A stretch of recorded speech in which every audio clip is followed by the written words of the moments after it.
Ah, le frère me donne un iPad, c'est gentil. Oh, il l'a repris. Comme Dieu, je donne, je reprends. OK. On va prendre ça.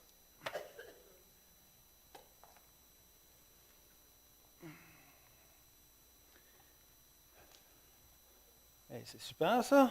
Vraiment béni par la louange.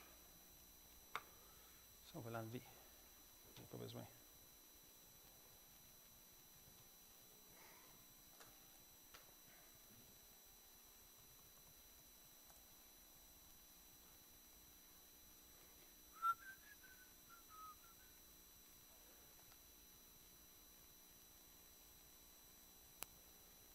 OK.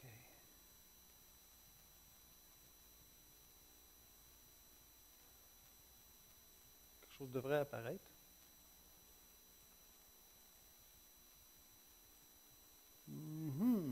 On a eu le même problème hier quand on a débranché. Il n'a pas aimé le fait qu'on a débranché.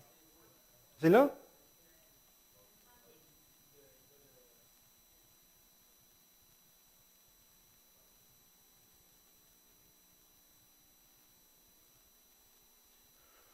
OK. Il s'en vient? Tu as vu quelque chose? Ah ouais? Heureusement qu'on connecte à Dieu plus vite qu'avec les ordi. On va réessayer. J'espère que non, là. Mais j'espère que non, on va voir.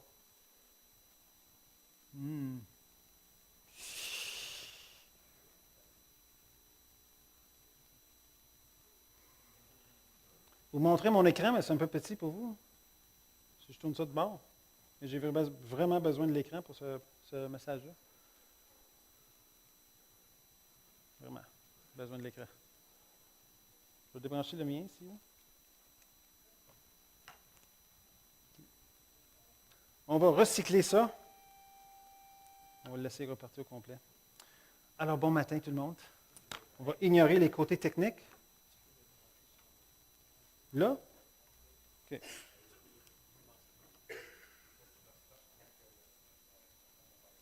On va voir là.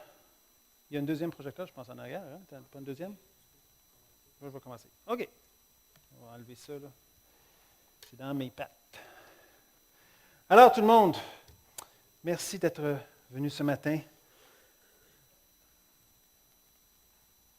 On a tendance à, pas notre faute, on est forcé un peu par le fait de qui on est, dans l'environnement temporel dans lequel on est. On a tendance à mettre Dieu à l'intérieur de notre connaissance, de le mettre dans une sorte de boîte qui est très limitant, parce que Dieu est beaucoup plus que la boîte dans laquelle on lui met. Il est beaucoup plus grand que dans la boîte. Et nous, on a tendance à le mettre dans une boîte. Et une des choses que j'ai appris, c'est que quand on étudie la création, quand on étudie la nature, quand on étudie les ouvrages du Créateur, on apprend comment Dieu est pas mal plus grand que la boîte dans laquelle on lui a mis. Il y a beaucoup de caractéristiques. Nous, on crée une sorte de structure sécure. Une structure qui nous donne une sécurité parce qu'il ne change pas. Parce qu'on a l'affaire. On connaît l'affaire. Mais si vous lisez à travers la Bible, on apprend vite qu'on ne connaît pas l'affaire. Dieu, il est toujours en train de faire les choses à l'inverse de ce que nous, on aurait imaginé. Une stratégie pour vaincre une ville, ce n'est pas de marcher autour, puis sonner des trompettes, puis crier à voix forte. Ça, c'est pas comme une stratégie que Josué aura pensée. Ce n'est pas normal. Donc, toutes les stratégies que Dieu prend, Gédéon avec les 300, etc., tous ces systèmes-là, ça démontre que Dieu est pas mal plus grand que la boîte dans laquelle on lui met. Et dans la création, j'espère qu'on va avoir quelque chose. Je vais parler d'une création audacieuse. Parce que la création dépasse son nécessaire. L'évolution produirait, par la sélection naturelle, on aurait juste assez pour survivre. C'est le survie du plus fort. Donc, on ne dépensera pas d'énergie à faire plus que ça. Déjà, c'est beaucoup d'énergie pour survivre. Mais dépenser d'énergie qui n'est pas nécessaire pour survivre, c'est un non-sens dans l'évolution. Par contre, si on regarde la création qui nous entoure, on remarque rapidement que c'est la situation. Hey, on l'a, il est là. Yeah, c'est bon. Voilà. Merci. Non, j'ai ça. Alors, on remarque qu'il y a du over-design, comme j'ai dit ce matin, dans la nature. Et c'est un puissant argument pour un créateur. Un argument qui est facile à présenter, un argument qui est facile à comprendre et dont la Bible fait référence. Premièrement, je veux parler de ceci. Le 29 mai, sur Facebook, gratuitement, on va faire, moi et Jonathan, on va faire 2 conférences de 20 minutes chaque. Le thème s'appelle « La poussière des toiles et nous ». Et ce sera à 19h30 sur Tout Chrétien. Donc, si tu vas sur la page Facebook Tout Chrétien, vous pourrez le regarder gratuitement le 29, le soir, dans 2 semaines. Là. On va donner 2 conférences de 20 minutes avec une audience, avec un public live qui peut poser des questions. Puis je crois que les gens sur Facebook peuvent poser des questions aussi. Puis on va répondre. Donc, je vous annonce ça. Première fois qu'on fait un événement comme ça. C'était avec la parole vivante. Le jour après, on va faire 4 autres émissions avec la parole vivante. J'ai l'espoir. Ici, c'est quand j'étais en Alabama cet automne pour faire des conférences, j'ai passé où est-ce qu'ils construisaient les fusées pour aller sur la Lune. Et dans cette classe, cette musique, etc., il y avait cet avion qui a été construit en 1908. Ça s'appelle le Quick Plane. Quick, comme rapide là, en anglais, mais c'est le nom de famille du gars, M. Quick. Et M. Quick a inventé cela. Et personne va dire que ceci n'est pas dû à l'intelligence. Tout le monde va dire qu'il est intelligent. C'est simple comparé à ce qu'on a aujourd'hui, mais c'est quand même de l'intelligence, puis ça marchait. Mais M. Quick, il vient de où ces idées pour faire cet avion-là? Les oiseaux, quelque chose qui est déjà créé. Il n'a pas créé la façon de voler, il a fallu qu'il imite quelque chose qui est déjà fait, qui vole. C'est encore le cas d'ailleurs. Donc, pourquoi on dirait que les oiseaux, qui sont beaucoup plus complexes que cet avion, sera le résultat du hasard, sans aucune intelligence, mais que ce simple avion, ça, c'est de l'intelligence. Il y a un problème de logique, de suite logique quand on parle de la création qui nous entoure. C'est comme aussitôt que c'est biologique, ça n'a pas besoin d'intelligence, ça a juste besoin du temps. Moi, je peux vous garantir que le temps, ça n'aide pas. Mon compte de banque en témoigne avec les crèmes que ma femme achète. Ma femme n'est pas ici, je peux le dire. Vous n'allez rien dire.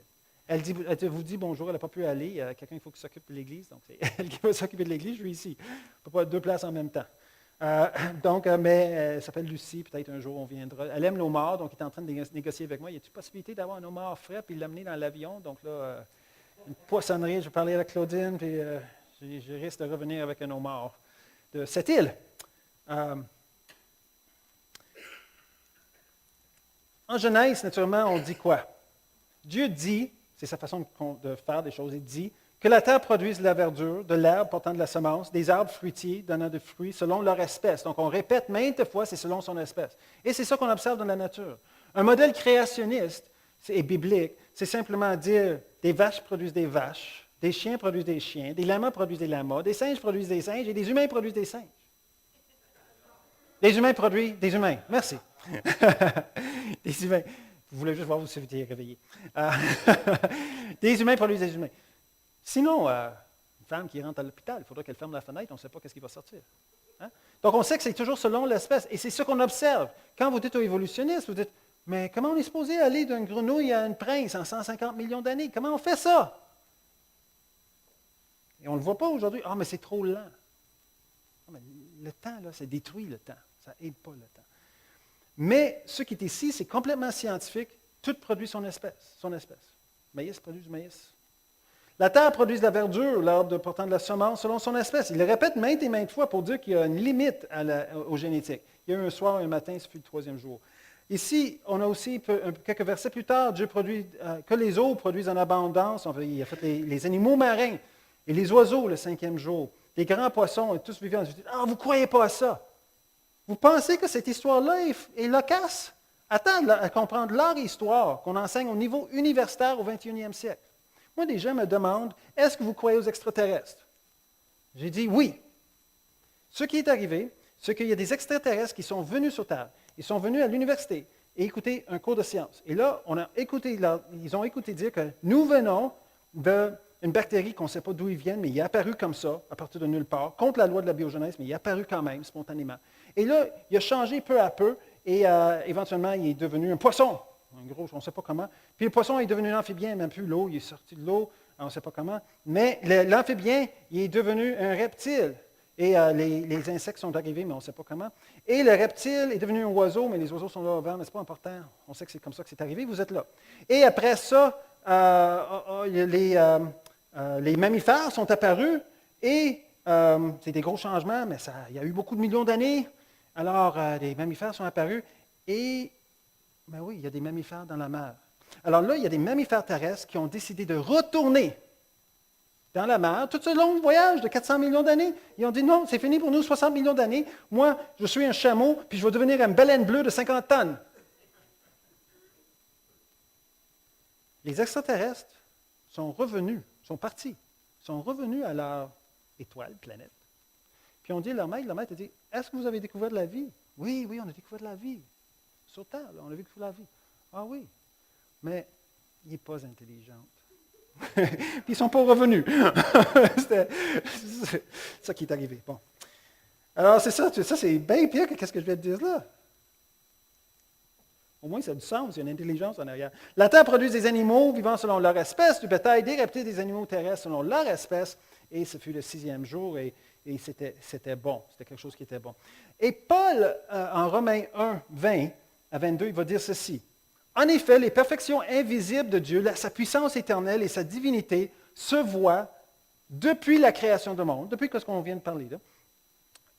Elles se comprennent par ce qu'il a fait.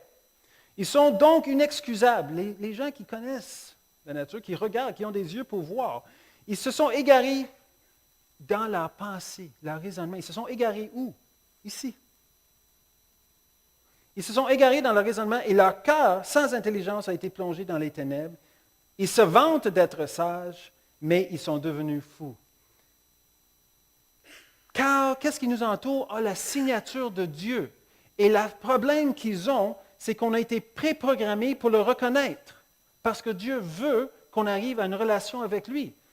Nos chiens le reconnaissent. Les animaux ne le reconnaissent pas. Nous, on est préprogrammés pour reconnaître le design dans la nature. On n'a pas besoin de faire un cours universitaire. On n'a pas besoin de faire aucun cours. N'importe qui peut savoir la différence entre une peinture faite par une jeune enfant de 6 ans et un artiste de 20 ans. Normalement, il y a une différence. Sauf dans l'art abstrait total. Des fois, on se demande.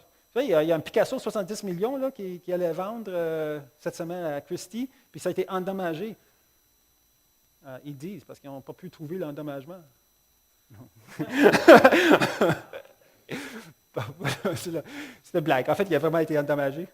Ils sont en train de le réparer, 70 millions. Peux-tu imaginer? En tout cas. Cela étant, c'est un artiste, on voit la différence. Le génie, on voit l'intelligence, la croissance, la complexité. On est préprogrammé pour le voir.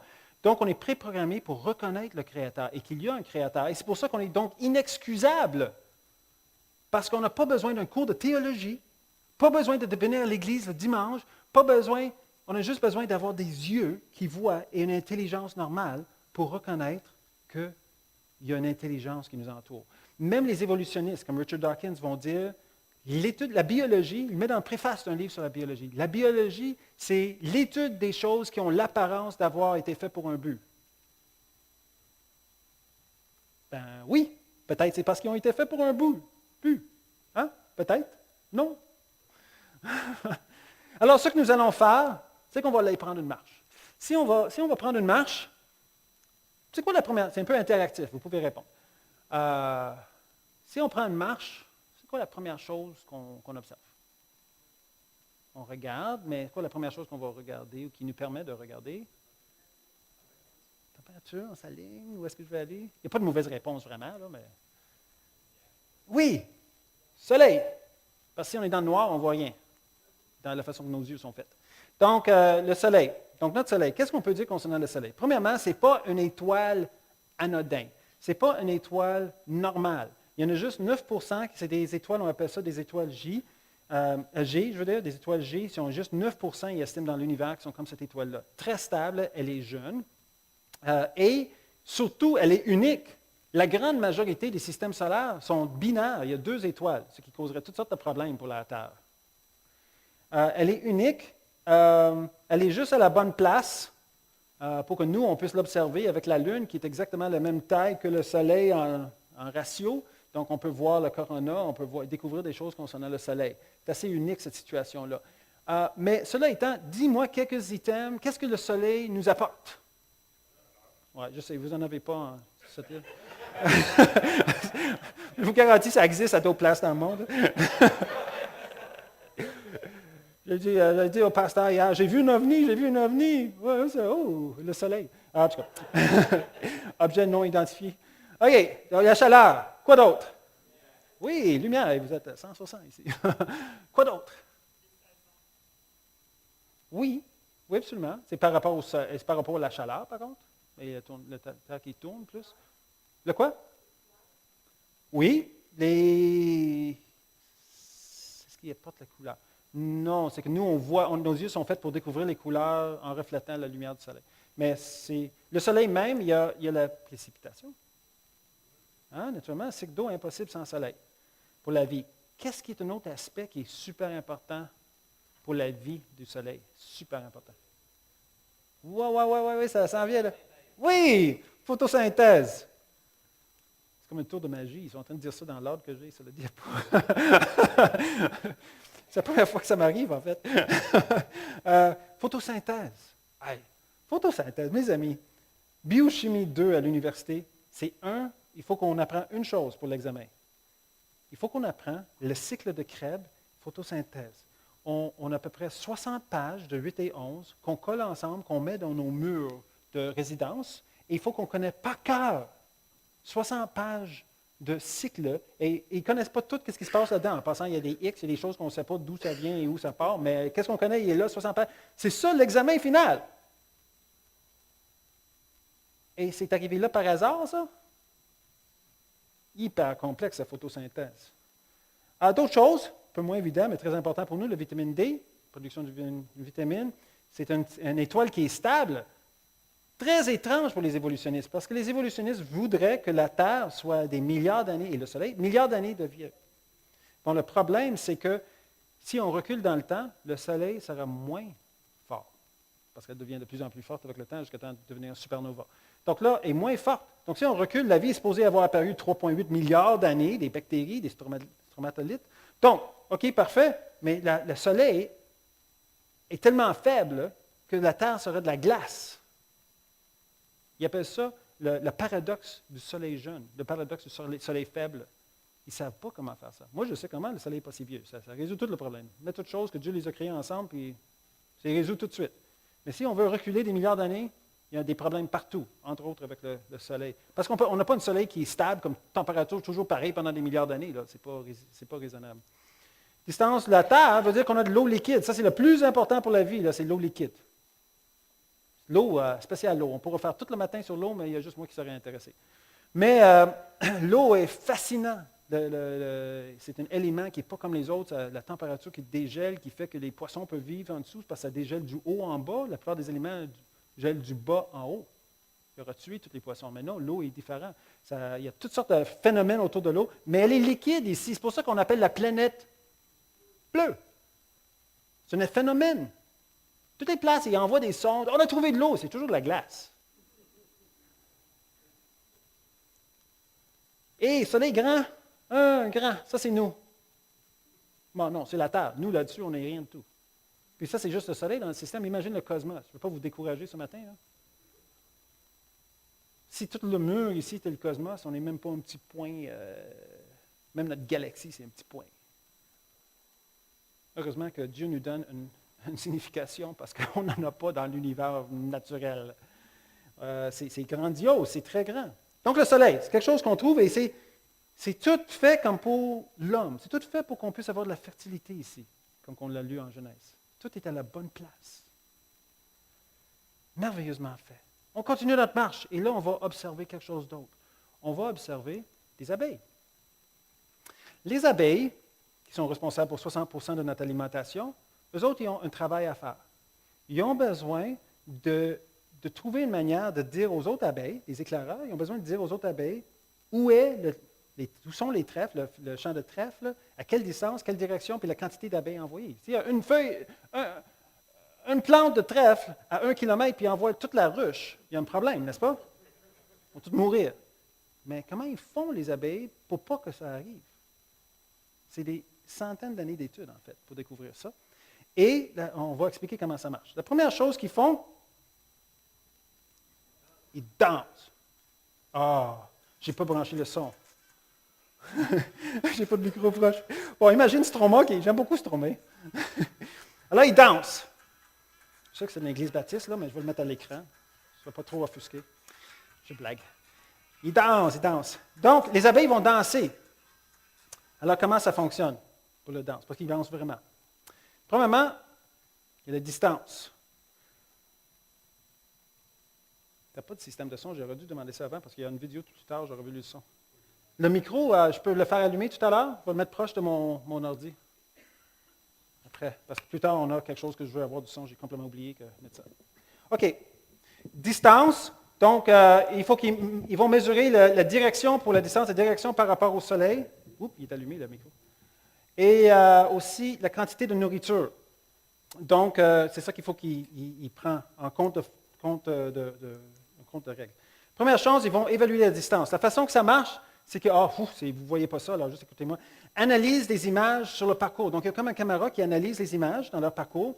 Et quand ils reviennent, ils font des 8, que je vais vous montrer tout à l'heure, une danse sur la ruche. La ruche, c'est un hexagone. Ils vont faire des 8 et la vitesse qu'ils font les 8 détermine le nombre de fois, le nombre de tours qu'ils font à la seconde, disons, ou à la minute, vont déterminer la distance à faire. Donc, les abeilles vont regarder l'autre abeille qui fait son 8 et ils vont compter. Si c'est 100 mètres, ils vont faire 10 révolutions en 15 secondes. Si c'est 3 kilomètres, c'est 3 révolutions en 15 secondes. Comme vous savez, toutes les abeilles ont une montre, un bee-watch, pas un iWatch, un bee-watch. Puis ils sont en train de regarder leur montre, puis ils calculent 15 secondes. OK, 1, 2, 3. Oui, toutes les abeilles ont. Non? Oh, OK. Mais c'est ça qu'ils font. Ils calculent. Et ils tiennent, et la danse tient compte du vent. Donc, s'ils sont en train d'aller contre un vent, ça va avoir l'air plus loin que qu'est-ce que c'est en réalité. Donc, ils prennent ça en considération. L'intensité, on va expliquer, l'intensité, on va le montrer dans quelques instants, est décrit par le style de danse qu'ils font. Et l'intensité de la danse décrit le nombre d'abeilles envoyées. La quantité, c'est l'intensité de danse, comme je l'ai dit. Alors, on va regarder ça. Donc, il y a une sorte de 8 ici qui font contre la ruche. Ça, c'est la direction par rapport au soleil. Si le soleil change de place, eux autres aussi, ils changent de place. Alors, les autres abeilles sont en train de regarder, faire de la trigonométrie, faire de la géométrie, et ils sont en train de sortir de là avec ça dans la tête, puis ils vont arriver justement à la place qui était indiquée par la danse qui est faite là. J'ai une petite vidéo pour vous le montrer ici. Donc là, vous pouvez voir ici, l'abeille, ils sont en train de le toucher pour savoir quelle sorte de pollen, et lui, il est en train de faire son 8. L'intensité de la danse, c'est son derrière qui fait ça, là. Donc, ça ici, c'est l'intensité. Le plus vite qu'il fait ça, le plus que il a besoin d'abeilles. Là, il le recule pour le montrer de nouveau. Donc là, il fait un 8. Donc, ils savent que c'est cette direction-là. Ils vont partir par là, et ils savent qu'il en a besoin de beaucoup parce qu'il est assez intense. C'est ça. Puis, ils comptent le nombre de fois qu'il fait ça pour savoir, c'est loin. Disons que c'est assez complexe pour un système pour aller chercher du pollen. N'est-ce pas? C'est du over-design. C'est audacieux comme système. Et ils vont le faire à une distance par rapport au soleil. Mais ce n'est pas fini l'histoire. Parce qu'on sait que les abeilles, eux, ils mangent du nectar. Ils n'ont pas besoin de pollen, c'est des abeilles. Mais le mouvement de pollen fait qu'on fertilise les autres plantes. Alors, comment ça marche, ça? C'est des genoux d'abeilles. Bon, ça, c'est des genoux d'abeilles, mais pas une abeille. Vous avez le droit de rire des fois. Ça m'encourage. J'étais dans une église, la seule place où j'ai vu que ça ne riait pas, j'étais à Jeunesse en mission en Suisse, puis il y avait la moitié qui était coréen. Il exprime absolument rien. Il fait même les meilleures blagues au monde. Total, rien. Mais quand il arrive à la fin, il arrive tout avec leur USB. On veut une copie, on veut une copie, on veut une copie. Okay. Alors, ça, c'est la patte d'une abeille. Ici, ils ont des genoux d'abeilles qui sont faits comme des poches. Et les abeilles, quand ils baissent, les poches s'ouvrent, ils se remplissent de pollen. Et là, ils s'envolent à l'autre plante, ils se baissent pour prendre le nectar. Le pollen sort, ils fertilisent l'autre plante, etc. système hyper complexe pour faire polliniser des plantes. OK? Et ça, là, tu vois, son genou est plein de pollen pour la prochaine plante qu'il va aller voir. 60% de notre alimentation est basée là-dessus. C'est du symbiose. On a besoin de la pollinisation pour la plante, on a besoin de nectar pour l'abeille, les deux. Si tu enlèves toutes les plantes, tu n'as plus d'abeilles, tu enlèves toutes les abeilles, tu n'as plus de plantes. Okay? Ça, c'est clairement une intelligence.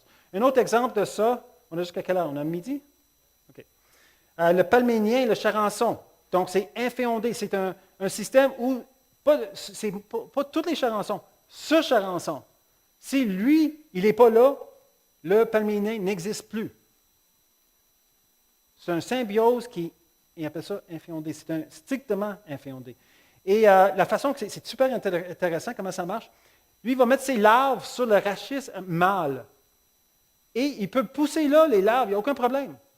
Mais il s'en va à la côté femelle, il monte pour aucune raison, sauf pour fertiliser la plante. Mais il n'y a aucun bénéfice pour lui. Dans le cas des abeilles, il y a un bénéfice. Ils vont chercher le nectar à chaque fleur. Ici, il n'y a aucun bénéfice, sauf qu'il n'y aura plus de plantes s'il ne fait pas. Mais il n'est pas intelligent. Ce n'est pas comme si quelqu'un l'a enseigné. Hey, si tu ne fais pas ça, tu n'as plus de plantes, puis là, tu vas mourir. C'est un insecte, pas un humain. Et lui, il va aller aux femelles, puis il va aller là juste pour fertiliser. Un autre exemple, le papillon nocturne et le yucca. Ce qui est intéressant ici, c'est que les fleurs du yucca sont vers le bas. Ils ne sont pas capables de s'auto-fertiliser. Ils sont vers le bas. Le yucca ici, je veux dire le papillon nocturne ici, c'est encore strictement pour cette sorte de plante-là. Les fleurs de yucca sont suspendues vers le bas, le pistil plus bas que les étamines, impossible de se fertiliser. Et naturellement, cet insecte-là va fertiliser, mais elle n'a pas besoin de le faire. Je n'irai pas dans tous les détails, on n'a pas le temps. Mais c'est tout écrit ici, là, mais ils vont, pour la seule raison de garder la plante vivante. Ils sont préprogrammés pour le faire. Mais on ne peut pas évoluer un système comme ça. Il faut que ça marche du premier coup. On continue notre marche. On va regarder des pics-bois. Puis les exemples sont infinis, mais j'en prends quelques-uns. J'en ai les 3 sortes de pics-bois chez moi. On a des mangeoires avec des arachides dedans, puis on a le petit, le grand, puis le grand. C'est toujours mieux qu'ils aillent sur le mangeoire que notre gouttière. Quand ils vont sur la gouttière, c'est... OK. Bon, ils peuvent, effectivement, la raison qu'ils vont sur la gouttière, c'est parce qu'ils peuvent communiquer en battant avec leur bec. Ils appellent des femelles. Tu vois? C'est pour ça que les jeunes filles là, sont toujours attirées vers les batteurs. Qui ont des cheveux longs, toujours, c'est les batteurs qui gagnent tout le temps. C'est pas juste moi, je suis trompettiste. Là. Trompettiste, ça gagne pas mal, là, en fait. C'est pas pire. Mais si tu joues la clarinette, là, tes gars, non. En tout cas, autre histoire. Alors, ils peuvent battre avec leur bec. Mais ils battent à 20 coups à la seconde et jusqu'à 20 000 fois par jour. Et 20 coups à la seconde, pensez-y, une seconde, là. Un Mississippi. 2. Donc ça, c'est à peu près 1 seconde. Donc 4 fois la seconde, c'est 1, 2, 3, 4, 1, 2, 3. Donc 8 fois, c'est 1, 2, 3, 4, 5, 6, 7, 8, 1, 2, 3, 4. 16 fois, c'est 20 fois, c'est OK, donc là, il peut faire ça, mais 20 000 fois par jour, on penserait qu'il aura mal à la tête. Il frappe un arbre. Quand si ça vous va mal, puis vous voyez quelqu'un en train de frapper sa tête contre le mur, ça va mal, là. Comprends? Il a besoin d'aide. Mais lui, il est fait pour ça. Et ce qui est encore pire, c'est qu'ils ferment leurs yeux entre chaque coup de bec. Parce que s'ils ne fermaient pas leurs yeux, ils frappent tellement fort que les yeux sortiraient de l'orbite, un peu comme une bande dessinée. Là. Sauf que ça ne reviendra pas comme une bande dessinée, ça fait juste sortir. Hey, il faut que ça marche du premier coup, cette affaire-là. Leurs têtes sont coussinées pour que le cerveau ne bouge pas. Nous, on a des concussions, quand on frappe notre tête, c'est parce que le cerveau bouge quand on est frappé, pendant qu'eux, ça ne bouge pas leur cerveau. Donc, ils peuvent frapper autant qu'ils veulent, ils n'ont aucune mal de tête, aucune aspirine, Tylenol, le savent. Mais ils ferment leurs yeux, à la vitesse, pour pas que les yeux sortent. Compliqué. Leur cerveau est coussiné et protégé, comme je viens de dire. Les pattes sont, ça c'est le nouveau mot pour la journée, zygodactyle. Répète après moi. Zygodactyle. Bon, là, vous avez juste à aller voir ton voisin et dire zygodactyle. Ils vont dire, hey, t'es intelligent, toi. Il faudrait que je t'explique ce que ça veut dire. Zygodactyle, c'est les doigts. Zygodactyle, c'est parce que les pics-bois qui sont faits aller sur les troncs des arbres, ils ont deux parties prises en bas puis 2 en haut. C'est ça le zygo. Donc, c'est pour qu'ils puissent aller à la verticale. Contrairement à la plupart des oiseaux, que c'est 3 en avant puis 1 en arrière, 3 griffes en avant, 1 en arrière, eux autres, c'est 2 en haut, 2 en bas. Zygodactyle, nouveau mot pour la journée, pour tenir la verticale. Mais avec tout ça, on a fait des trous. Mais la raison du trou, ce n'est pas juste faire des trous. La raison, c'est pour manger. Ils mangent quoi, les pics-bois? Les insectes, les bébites qui sont dans les arbres. Alors, comment ils font pour aller chercher l'insecte? Alors, voilà. C'est leur langue. Ils vont le chercher avec leur langue. Mais la langue commence en arrière des narines. Fait le tour du crâne. Sort ici, mais la langue est divisée en deux. Il va se réunir, donc il y a 2 langues. Ils vont se réunir ensemble, il y a comme une colle qui sort. Et, je l'ai mis après. Oui, c'est ça. OK. Donc, il va sortir de la langue, il est divisé en 2, naturellement, il va revenir en avant. Après ça, il contient des barbes au bout pour prendre l'insecte. Des petites barbes, ici, quand il prend. Mais ce n'est pas fini, ce n'est pas assez pour un insecte parce qu'il y a une colle sur la langue. Naturellement, il y a une colle. Parce que quand il arrive à la bec, il faut qu'ils unissent ensemble, c'est une langue qui sort, pas 2 langues. Une langue qui sort, il y a une colle. Il colle, il ne fait pas ça chez vous, là. La langue colle, quand ça revient, il décolle parce qu'il y a un solvant. Il y a une colle et un solvant dans la bouche. Pour ça, je dis, fais pas ça chez toi parce que vous n'avez pas de solvant dans la bouche. Et après ça, en plus de ça, il est capable d'entendre des vibrations, des mouvements avec sa langue pour aller chercher l'insecte. Wow! C'est audacieux! Pas manière d'évoluer un système comme ça. Donc, j'ai une vidéo ici d'un des grands pics-bois, là, en train de faire du ménage. OK. Un autre exemple serait le crocodile et le pluvier. Là, vous dites, ce oiseau-là, mauvaise, pas la bonne place à être. Mais c'est la meilleure place à être. Parce que ce oiseau-là, c'est le brosse à dents du crocodile. Et le crocodile ne mange pas ce oiseau-là parce qu'il sait que lui, il va se nettoyer les dents. Et lui, il dit, c'est un buffet ici. Et il mange. Mais comment le crocodile sait il mange d'autres oiseaux, il ne mange pas lui. Comment lui, tu voudrais être un oiseau, tu ne veux pas prendre de chance. Si ça marche, c'est d'évoluer, ça. Il faudrait que le crocodile ait le gène pour ne pas manger un oiseau, juste un oiseau. D'avance. Sinon, les oiseaux vont le manger. Plein de systèmes comme ça qui nous entourent, qui sont spécifiques. On continue notre marche. Je vais vous montrer des fourmis champignonistes. Ces fourmis, on les connaît parce qu'on les voit dans Amazon, on les voit sur des émissions. C'est des attas, c'est des fourmis rouges, puis il y a des feuilles sur leur dos, puis ça fait comme une longue ligne de feuilles. Ils ont découpé. Ce que vous ne savez pas, c'est que ces feuilles-là, ils ne sont pas capables de les manger. Alors, je dis, mais pourquoi ils récoltent toutes ces feuilles-là?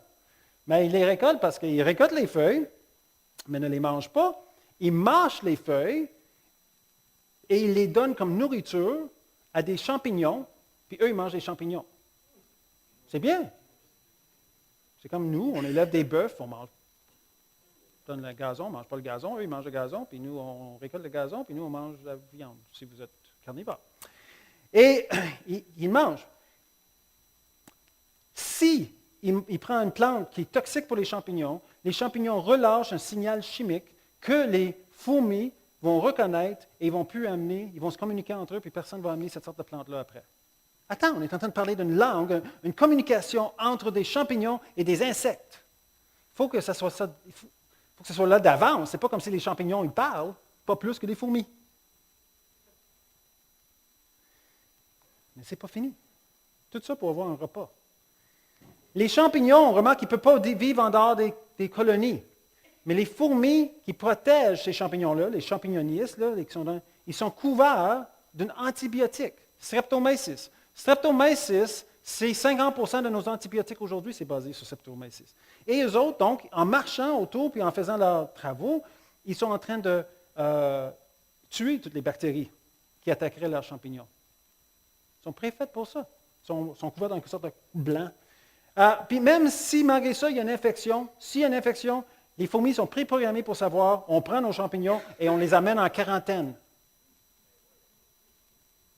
Création audacieuse veut dire un créateur qui est audacieux.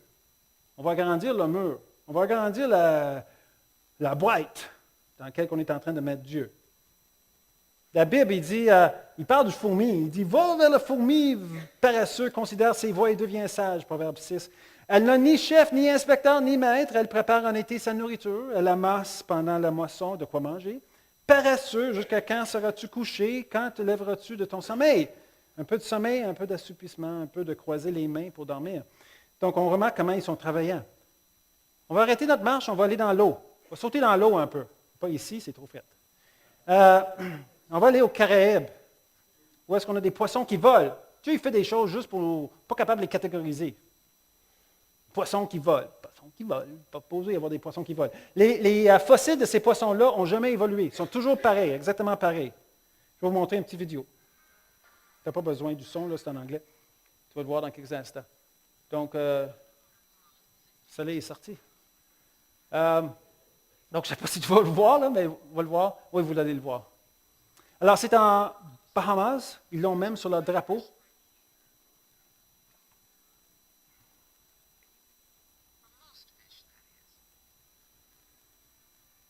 Ça va sortir. Voilà. Ces poissons-là sont capables de planer 400 mètres, un terrain de football, 70 km à l'heure. Ils sont capables de monter jusqu'à 20 pieds. Quand on pêche ces poissons-là, on ne met pas le filet dans l'eau. Pour de vrai. Le filet est par-dessus dans l'air.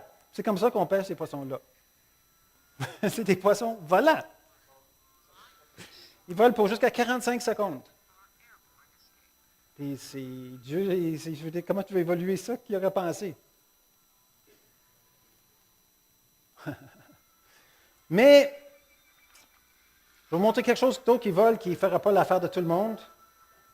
Qu'est-ce que vous direz d'un serpent qui vole? C'est un serpent. Vous allez le voir. Hihi! Là, vous allez avoir des mauvais rêves pour un bout. Le serpent, il se met son corps plat, il courbe pour faire un aérodynamisme, et là, il commence à planer. Dès qu'il y a un assez de vitesse, il plane sur l'air. Il n'y a pas de limite, c'est audacieux, c'est pas de limite. On va les voir dans l'eau, on va retourner dans l'eau, on va regarder un pieuvre mimique. Ça, c'est un pieuvre qui imite, je n'ai pas le temps de tout montrer parce qu'on sort le temps, mais ce pieuvre, il imite 7 différentes espèces. Là, je vais prendre, le micro. C'est correct, je peux le brancher?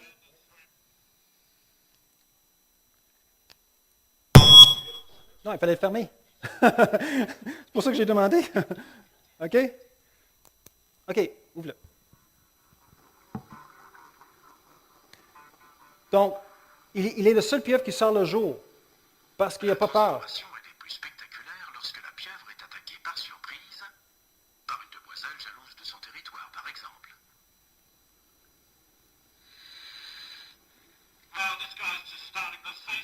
Il est en train d'imiter un serpent de mer. Il imite un autre serpent, une autre espèce qui est dangereux pour ce poisson-là. Ça, c'est le vrai. Qui se hasarde à attaquer un serpent de mer. La pieuvre a vite fait d'enfouir 6 de ses tentacules dans un trou et le tour est joué.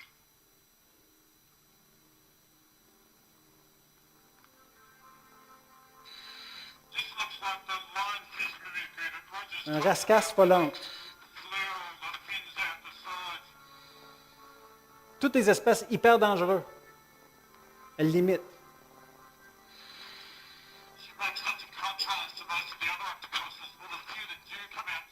Elle est très différente des autres pieuvres, elle sort le jour. Elle n'a pas peur, elle imite plein de choses qui sont dangereuses.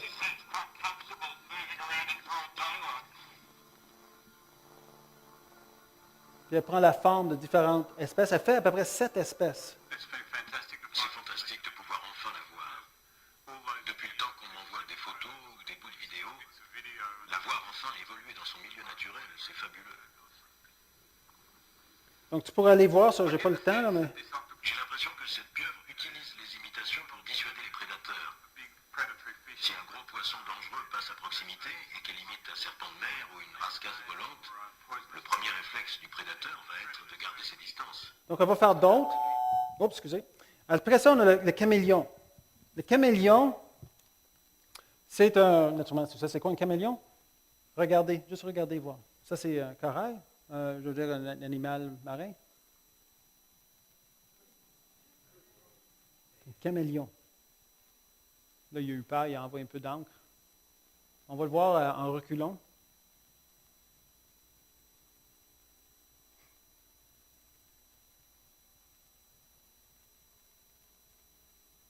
Puis après, on arrive à la conclusion. Donc, on va juste le voir reculer quelques idées. Donc, ça, c'est à l'inverse.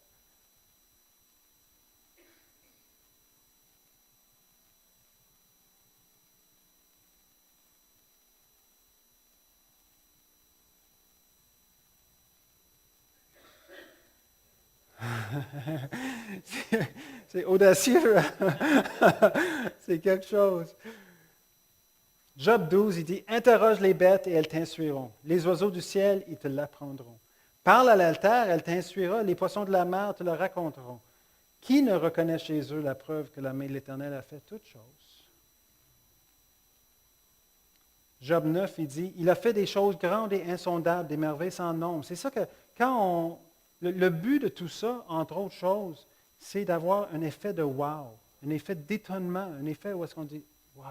Premièrement, Dieu est plus grand que nous.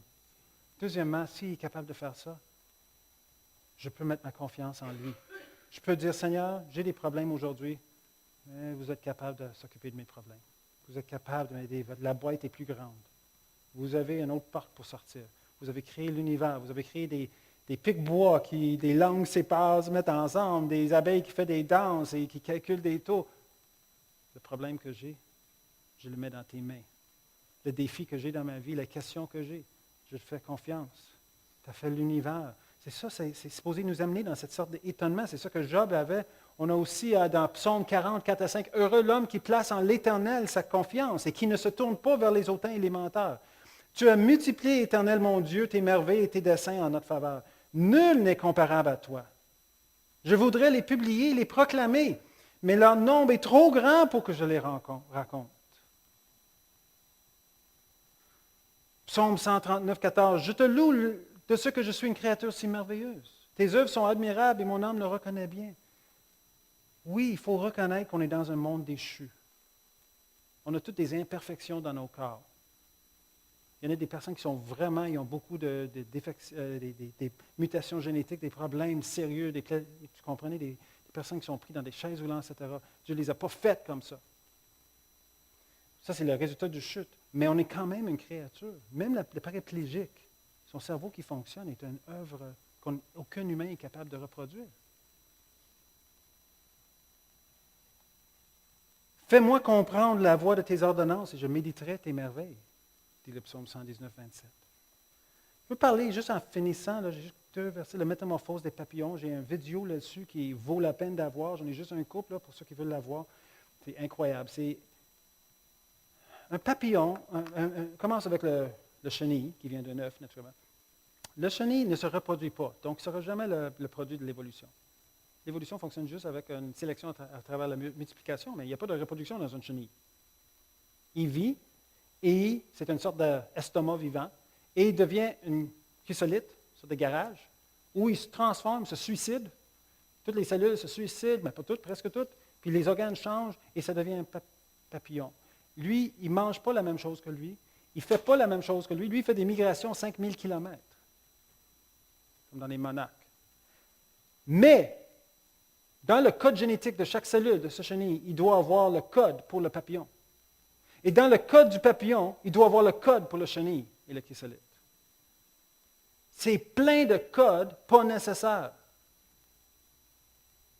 mais nécessaires, parce que Dieu le fait comme ça.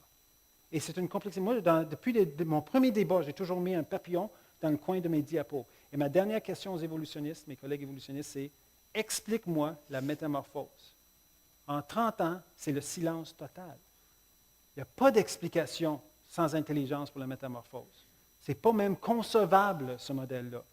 Quand Paul dit « Ils sont donc inexcusables », ils sont donc inexcusables. Parce que c'est impossible de ne pas reconnaître qu'il y a une intelligence en arrière de la métamorphose d'un papillon. Et la Bible parle de métamorphose aussi, spirituelle, où est-ce qu'en Galates 6,15, il dit en effet, Jésus-Christ, ce qui est de l'importance, c'est le fait d'être une nouvelle créature, une métamorphose. On change d'une créature et on devient une autre à travers la croix, à travers l'œuvre que Jésus a faite à la croix. C'est une métamorphose. C'est une image. Mais c'est un argument. C'est trop facile d'être un créationniste, honnêtement, les amis. Moi, je ne suis jamais sur le défensif. Jamais. Mon but, c'est d'être transparent à Christ. Mon but, ce n'est pas d'avoir raison. Mon but, c'est que les gens viennent à la connaissance de Christ. Donc, ce n'est pas d'avoir raison, je leur pose des questions. Explique-moi. Ce n'est pas moi d'expliquer la métamorphose, c'est leur théorie. Ce n'est pas moi de montrer que l'évolution de l'homme, c'est impossible, c'est eux qui ont cette idée-là. Vous comprenez? On n'a pas besoin de répondre à des questions qui... Ce n'est pas ma théorie. Si les vaches arrêtent de produire des vaches, mais là, j'aurai des questions à répondre. Je vois, ça tourne dans vos têtes. J'aimerais, si vous acceptez, j'aimerais qu'on se mette debout. C'était assez temps, on va finir avec ça. J'aimerais qu'on dise tous ensemble Apocalypse 5, 13. Parce que tous les créatures vont dire ça à la fin des temps.